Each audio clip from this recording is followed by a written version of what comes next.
सुई या किसी चीज का लगना महसूस करना, ऐसी बीमारी हो जाना जो डॉक्टर चेक करे तो आपकी बीमारी बिल्कुल रिपोर्ट में क्लियर हो,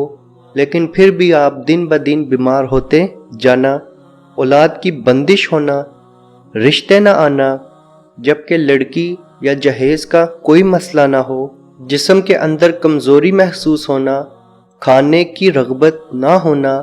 आंखों के नीचे हल्के आ जाना, दिन ब दिन कमजोर होते जाना, जिस्म में कमजोरी, कीमती अशिया की चोरी हो जाना, जिस्म पे नील के निशान नजर आना, सीने में घुटन महसूस होना, घर वालों से नफरत महसूस होना, अज़वाजी जिंदगी में एकदम से तकरार आ जाना, शोहर का बीवी से या बीवी का शोहर से नफरत करना शुरू हो जाना, औरत का हमल में बच्चा ख़त्म हो जाना या होना ही नहीं जबकि रिपोर्ट बिल्कुल क्लियर हो, और अगर बच्चा हो भी जाए तो 40 दिन के अंदर अंदर पीले कलर के दस्त करते हुए मर जाना, और जब बच्चा मरना तो उसका रंग जामनी कलर का पड़ जाना, सोते हुए झटके लगना, जंगली जानवर देखना, गोश्त देखना, नींद में रोना, आवाज़ें सुनाई देना, किसी को अपने साथ महसूस करना, कमरे में या घर में किसी का होना महसूस करना, किसी को अपना पीछा करते हुए महसूस करना, डरावनी शक्लें देखना, अपने ही घर में कमरे में जाते हुए डर लगना, नींद का ना आना, वीरान जगह पे खुद को देखना, छोटी छोटी बातों पे बहुत गुस्सा आ जाना जबकि गलती आपकी हो फिर भी गुस्से पे कायम रहना, सर, सीने, कंधे, कमर में बोझ महसूस होना, नमाज, जिक्र, कुरान से दूरी अख्तियार कर लेना, मुंह या जिस्म के किसी हिस्से से बहुत बदबू आना, जिस्म पे बाल देखना, खून देखना, लोगों के चेहरे बुरे लगना, रोना बगैर किसी वजह के, सीने में घुटन महसूस होना, बार बार जमाई आना जबकि नींद पूरी हो, बोझ आना दिमाग पे, आंसुओं के साथ जमाई आ जाना, सुस्ती रहना, पीले कलर का चेहरा हो जाना, काम पे दिल ना करना, कभी कभी चक्कर आ जाना, कभी उल्टी जैसा महसूस होना, कंधों पे,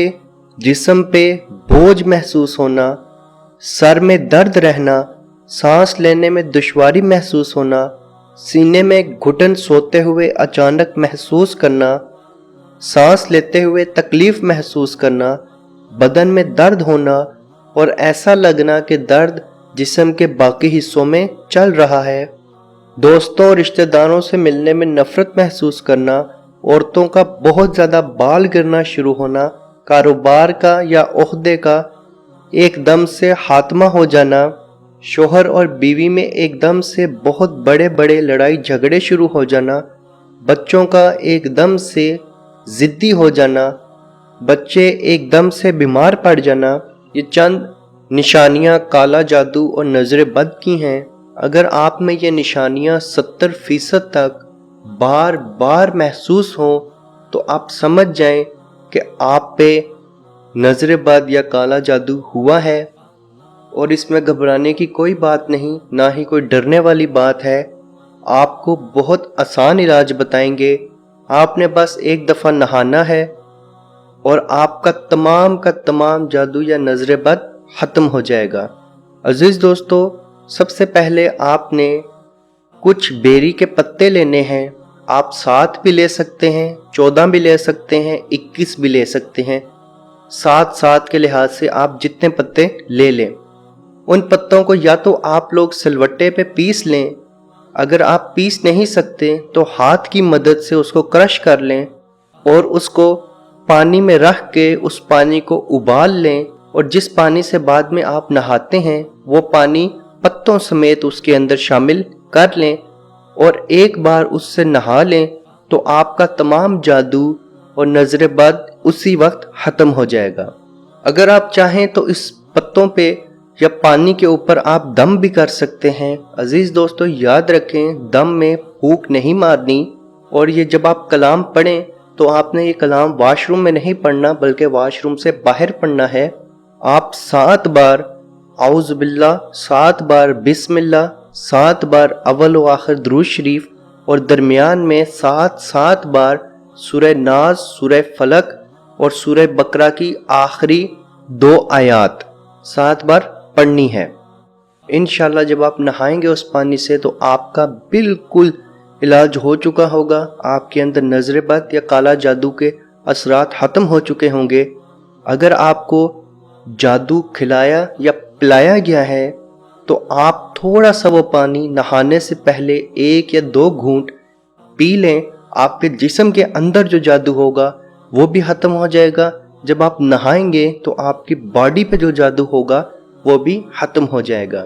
عزیز دوستو، بیری میں میرے رب نے بہت زیادہ شفا رکھی ہے۔ آپ لوگوں کو اتنا تو معلوم ہوگا، جب کوئی بندہ فوت ہوتا ہے تو اس کو غسل دیتے ہوئے اس پانی میں بیری کے پتے ڈالے جاتے ہیں، اور یہ سنت ہے جب کسی بھی مردہ شخص کو غسل دیا جائے تو اس پانی میں بیری کے پتے ایڈ کر لینے چاہیے۔ اس سے اس کے تمام بیماریاں اور جنات یا جتنا بھی اس کے ساتھ گند ہوتا ہے وہ ختم ہو جاتا ہے۔ یا رسول اللہ